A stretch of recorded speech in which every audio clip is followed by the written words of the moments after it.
Tupo katika mtaa wa maeneo ya Nyeburu. Hii ipo ndani ya kata ya Buyuni ambayo inaongozwa na diwani Jessica Moto au Jessica Msola ambaye yeye ndo diwani wa maeneo haya. Lakini lengo letu kubwa, tumefika katika ofisi hizi kuja kuzungumza na ndugu yetu, kaka yetu ambaye ni mwenyekiti wa serikali za mtaa maeneo haya ya Nyeburu, anakwenda kwa majina ya Sadati. Twende pamoja uweze kujua nini kinachoenda kujiri katika ofisi hizi za serikali ya mtaa maeneo ya Nyeburu. Naitwa Sadati Athumani Rwetabura, ni mwenyekiti wa serikali ya mtaa wa Nyeburu, lakini vile vile ndo mwenyekiti wa usalama, ulinzi na usalama hapa mtaani kwetu. Kwa hali ya mtaa wetu wa Nyeburu iko shwari, hamna shida yoyote. Wananchi wanafanya shughuli zao za kujiletea maendeleo. Wafanya biashara wanafanya biashara zao. Kwa hiyo tunaendelea kutekeleza ilani ya Chama cha Mapinduzi katika mtaa wetu, na kama mnavyojua tuna na mambo ya barabara. Sasa hivi jua limeanza kutoka kidogo, kwa hiyo tuko kwenye mipango sasa hivi ya kushughulika na mambo ya miundombinu. Vile vile kwenye mambo ya migogoro midogo midogo tunashughulika nayo, lakini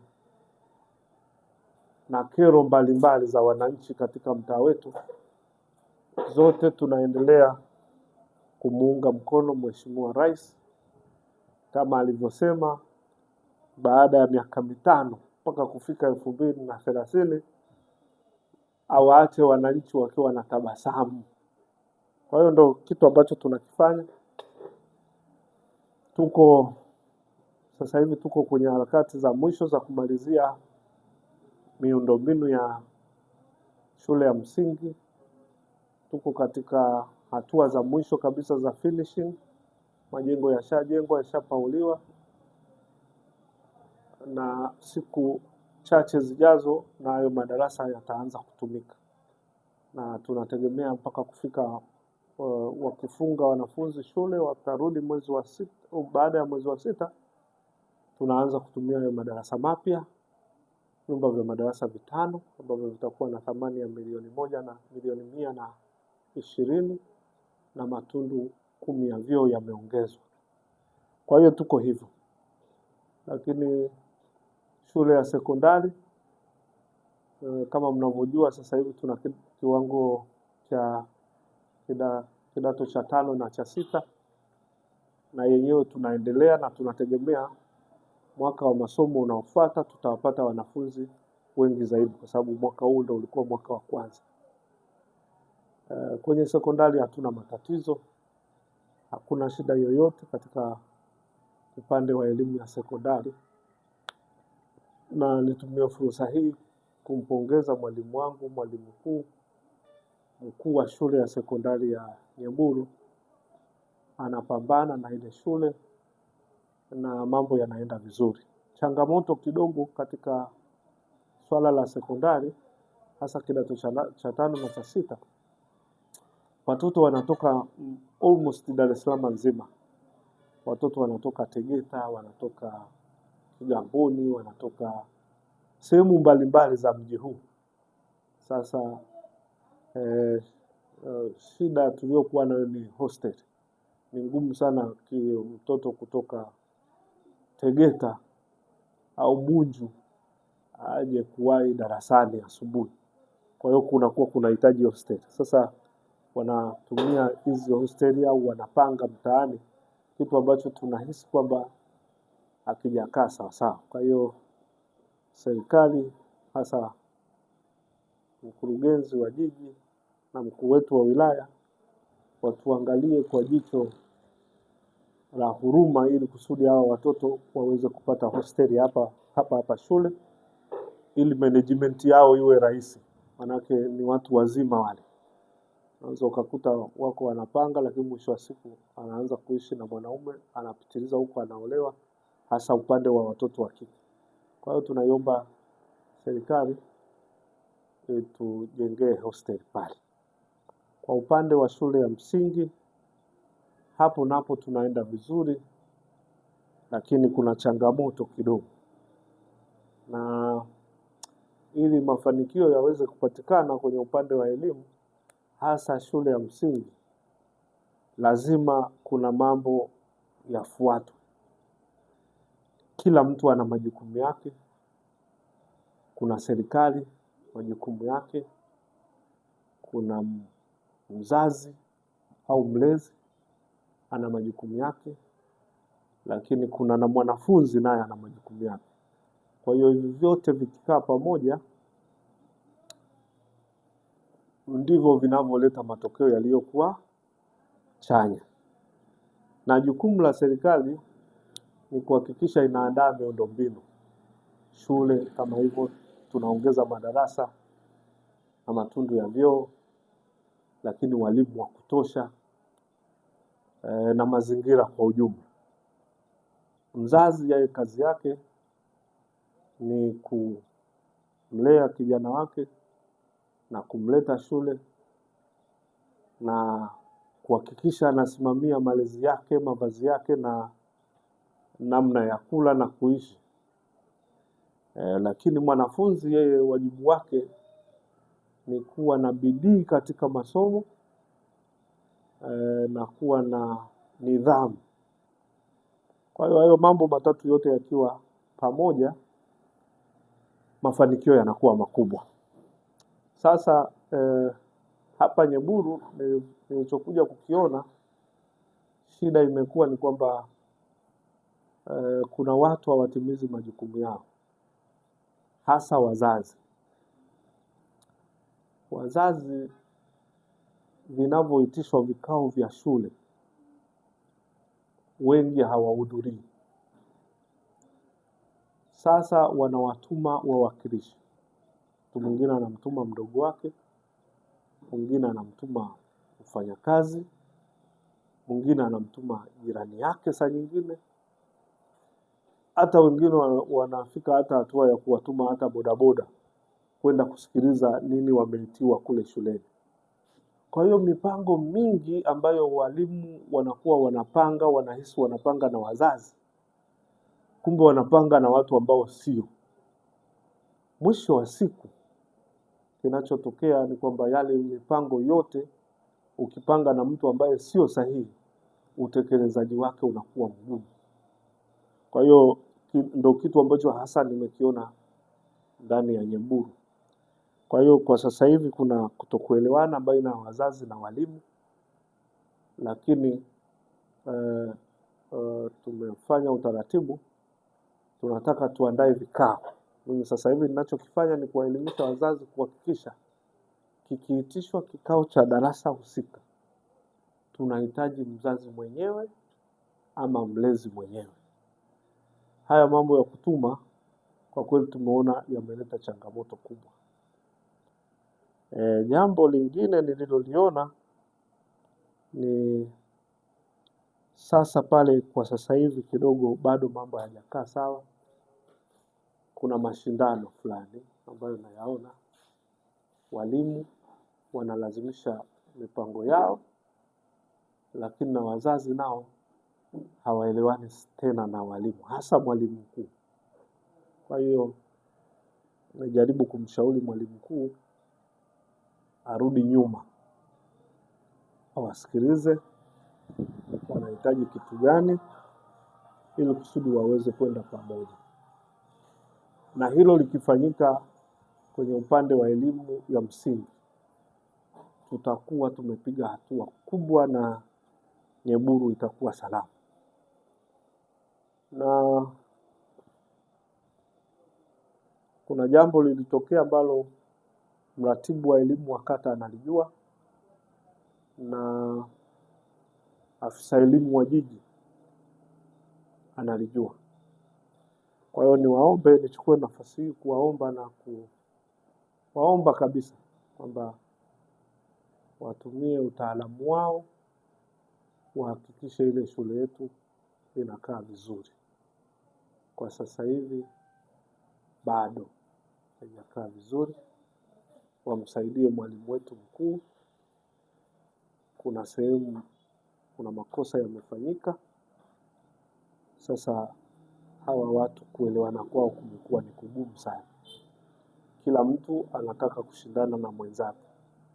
Kwa hiyo ni washauri wale wakubwa wale watusaidie kuhakikisha wanaiweka ile shule katika hali ya usawa na ya kawaida. Malalamiko yameendelea mpaka jana nimepokea malalamiko, lakini inabidi tuvumilie kwa sababu ni kipindi ambacho kidogo watu walikuwa hawaelewani. Ila ni waombe wale wakubwa wafanye utaratibu, watusaidie. Na kikubwa kinacholeta shida pale ni michango. Wazazi wanadai michango imekuwa mingi. Na uongozi wa shule unasema hiyo michango tulikubaliana, kwa hiyo lazima itekelezwe. Na kama nilivyosema mwanzo, makubaliano wanaoingia ni wengine, wanaokwenda kutekeleza makubaliano hayo ni wengine. Kwa hiyo hapa kidogo kuna msuguano. Lakini ndani ya Nyeburu ugomvi mkubwa huko kwenye michango, na hawakatai michango ya chakula, kwa sababu chakula ni kitu chochote unachokiweka tumboni na ukaweza kupata afya njema, na ndio muongozo wa serikali unavyoeleza kwamba watoto lazima wapate chakula shuleni. Sasa na muongozo umeweka wazi kabisa kwamba chakula watahusika wazazi, ndio watakaogharimikia hicho chakula, na ndio watakaofanya utaratibu wote kuhakikisha watoto wao wanafanya nini, wanapata chakula shuleni. Lakini kitu ambacho nakiona ni kwamba ule mradi sasa unataka kuporwa na wanaanza kulazimishwa kwamba wafanye vile ambavyo uongozi wa shule unataka. Hapo ndipo ugomvi unapoanzia, kwamba hawa wanafikiria wangefanya hivi ni vizuri zaidi, na hawa wanasema hivyo mnavyotaka kufanya sio lazima mtoe hela, sisi ndo tupike. Kwa hiyo unasikia kuna malalamiko mengi, mengine ni ya kweli, mengine ni ya uongo.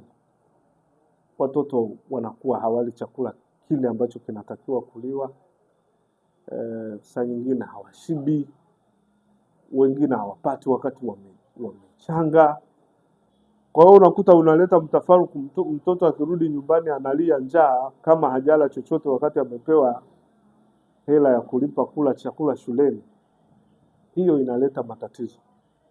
Lakini mzazi pale pale akikamata akampa mtoto 500, akamwambia ununue, asimwambie chochote, mtoto akaenda akanunua sambusa zake 3, akanunua na hiyo fresh moja, akabaki na change yake 100, mtoto anaenjoy kuliko kupewa shilingi 1000 na kwenda kula chakula cha shule, akarudi anaanza kukomba vyombo nyumbani.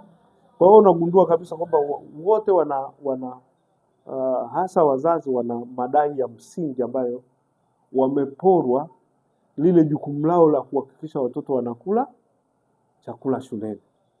Kwa hiyo ndo unaona kuna migogoro, na kwa sababu na walimu nao walishazoea kuchukua zile 1000, na kwa sababu wanakuwa wengi, pesa inapatikana kwa wingi, wao ndio wanaopanga wale nini, wale kwa wakati gani. Kwa hiyo mgogoro umekuwa mkubwa pale. Sasa mpaka kuja kuamua ni lazima wakubwa wafanye nini, waingilie. Lakini kama serikali ya mtaa sisi tumejaribu kuonesha tatizo hilo, tumeliweka hadharani. Wale wanaohusika, mratibu wa elimu wa kata alikuwepo, kaona kwa macho wanacholalamikia, watu wamehojiwa kila mmoja. Afisa elimu wa msingi wa jiji alikuwepo, kaona. Kwa hiyo kama serikali ya mtaa tumemaliza kazi. Kazi ni swala la kuingia sasa kwenye swala la kushughulika na hayo matatizo. Kwa hiyo kiufupi, ndugu mwandishi wa habari, swala la elimu ya msingi ndani ya Nyeburu tunaendelea, lakini halijakaa sawa.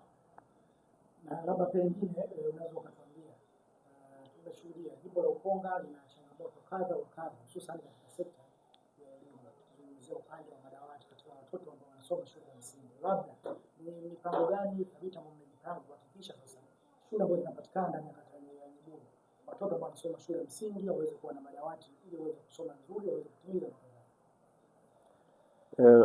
Asante sana ndugu mtangazaji kwa swali zuri.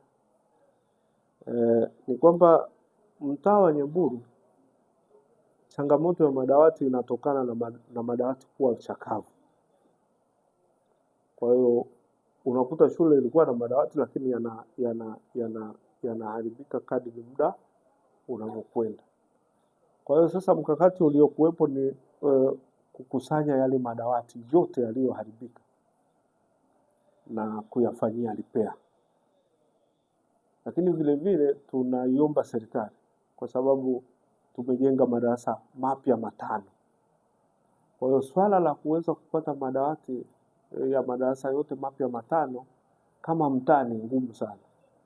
Kwa hiyo tutaiomba baada ya kutuletea hayo madarasa sasa itusaidie na kuleta madawati.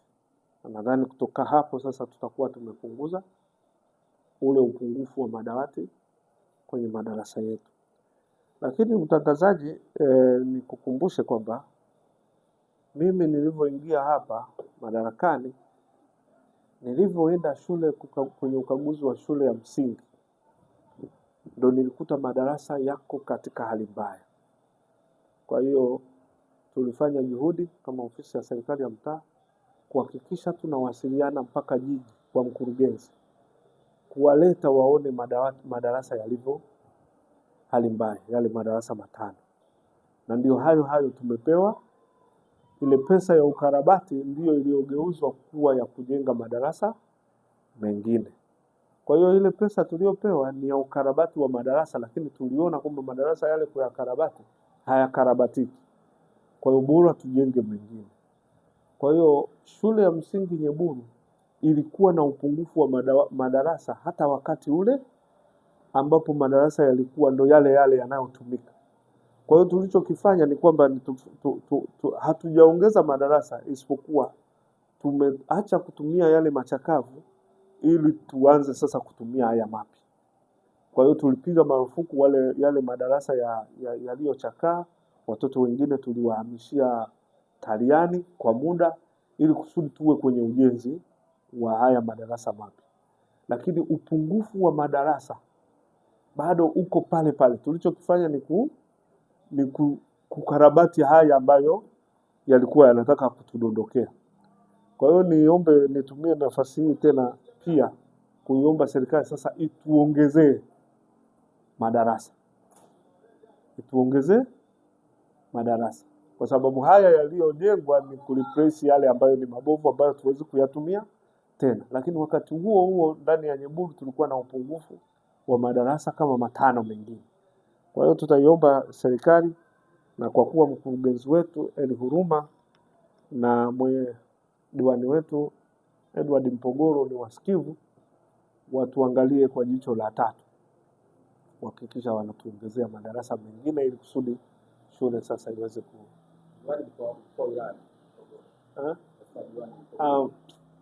samani mkuu wa wilaya Mpogoro. Na umezungumzia miundombinu ndani ya kata ya hususan katika mtaa huu. Unaweza kutuambia ni namna gani sasa kulingana na mvua ambayo zinaendelea katika jiji la Dar es Salaam, miundombinu ya barabara za ndani ukoje katika mtaa huu na usimamizi kama kiongozi katika mtaa huu? Nakushukuru sana mtangazaji. Kwanza, miundombinu ya barabara kutokana na mvua nyingi imeingia changamoto. Na kwa upande wa Nyeburu sisi tulichobahatika mpaka saa hizi unaweza ukafika maeneo mengi ndani ya mtaa wetu ni kwa sababu sisi huku tunazalisha kifusi.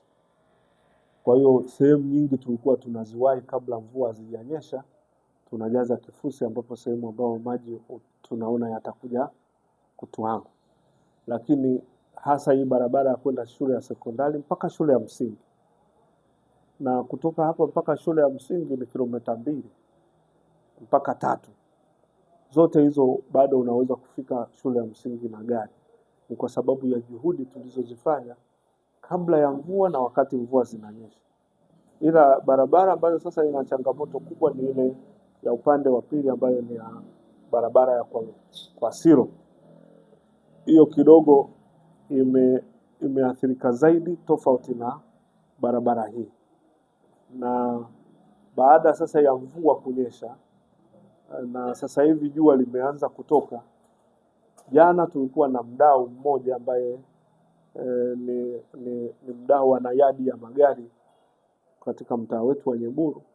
Tulikuwa tuko kwenye mazungumzo aweze kutupatia gari, alafu sisi tutafute mafuta twende tupate kifusi na tuanze kuziba yale mashimo yaliyobaki. Lakini habari nzuri kwa Wananyeburu ni kwamba katika bajeti ya 26-27 barabara hizi mbili ziko kwenye mpango wa TARURA, na washatuhakikishia kwamba baada ya kuanzia mwezi wa 7 bajeti ya serikali kisha ingia, hizi barabara zitafanyiwa matengenezo makubwa sana. Na mtaa wa Nyeburu upo ndani ya kata ya Buyuni. Kata ya Buyuni inaongozwa na Jessica Msola au Jessica Moto. Unaweza kutuambia diwani huyu ni namna gani wameshirikiana kuhakikisha tunatibu changamoto mbalimbali ambazo zinapatikana katika mtaa ambao unasimamia kama mwenyekiti wa mtaa? Nakushukuru sana mtangazaji. Kwanza binafsi namshukuru sana mheshimiwa diwani kwa namna anavyopambania maendeleo ya kata ya Buyuni na ikiwepo mtaa wa Nyeburu. Anapambana, na hapa tunavyozungumza tuna mchango mkubwa kwenye barabara yetu ya Tariani ambayo inatenganisha Tariani na Nyeburu, hii iliyowekwa lami. Kwa mbele lami haijafika. Kuna uharibifu mkubwa umetokea baada ya mvua kunyesha. Wananchi na wadau wa mtaa wa Nyeburu tuko kwenye kuchangishana. Tuna bajeti ya milioni 60 kuhakikisha tunatengeneza mabox karavati mawili na kuweka kifusi na mitaro ndani ya mtaa wa Nyeburu kwenye kipande cha kutoka Miti Mirefu mpaka Njia 4. Kwa hiyo katika huo mpango mheshimiwa diwani ana mchango mkubwa na tuko tunaendelea na mchango. Kwa hiyo mheshimiwa diwani tunamshukuru sana kwa namna anavyoendelea kuipambania Buyuni, na tunamwambia aendelee hivi hivi, na Nyeburu tunahitaji sana uwepo wake na mchango wake mkubwa, hasa kwenye daraja la Magenge na Nyeburu, kwa sababu pale miundombinu ya hospitali na shule viko karibu sana, lakini wakati wa mvua watoto wanakuwa hawawezi kuvuka kwenda shule, lakini na kina mama kupita kwenda kwenye hospitali ya Nguvu Kazi inakuwa ni kazi kubwa. Hilo ni daraja ambalo analifahamu vizuri, na tunamuombea kwa Mungu aweze kulisemea huko na kuhakikisha tunalipata ili maendeleo yazidi kuwa mazuri ndani ya kata ya Buyuni. Mwenyekiti, kwanza tukushukuru sana kuweza kupata fursa ya kuzungumza na wewe, lakini pia hongera kwa kupambania Nyeburu ili iweze kuwa salama kabisa. Hongera sana kwa hiyo. Asante sana. Shukrani sana.